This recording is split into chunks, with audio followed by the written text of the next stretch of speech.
How do you take the seed out of an avocado? Okay, here's the stem end. You can see that it's got a little indentation here. And of course, here's the bottom of the fruit. Before I start, I just want you to know that I've scrubbed this, I've washed it. I don't want any of the chemicals that were sprayed on this when it was transported. It's been on my conveyor belt in my grocery store. You know how dirty that is too. So I'm gonna keep my hand on top, and I'm gonna cut from the top right around. I can feel the pit inside of here.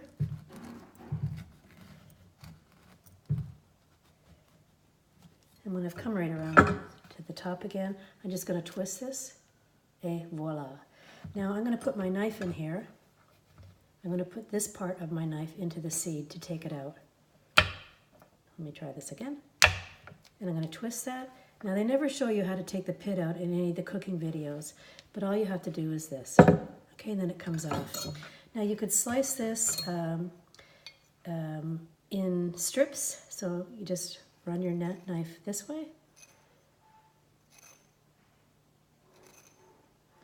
I'm not very even because I'm working in a different position. And then I would put my spoon in here and I would scoop it out. Or I can do this in dice, like so.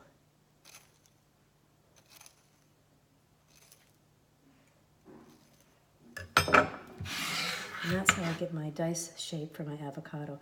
Run your spoon just around the inside of the flesh, up against the skin.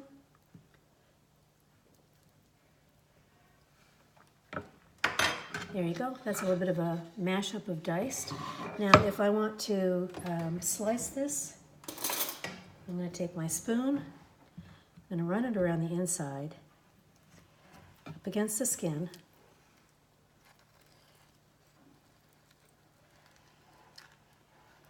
That way it's all intact. Turn it over. And then from here, I can just slice like this.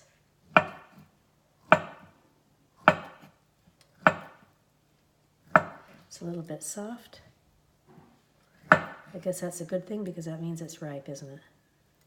You can tell a ripe avocado by the color of the skin. An avocado that's too green is not ripe. An avocado that has a dark skin is riper. So there we have it. That's how you get the pit out. That's how you can work safely with your avocados. Thanks for watching. My name's Jill. Have a great day.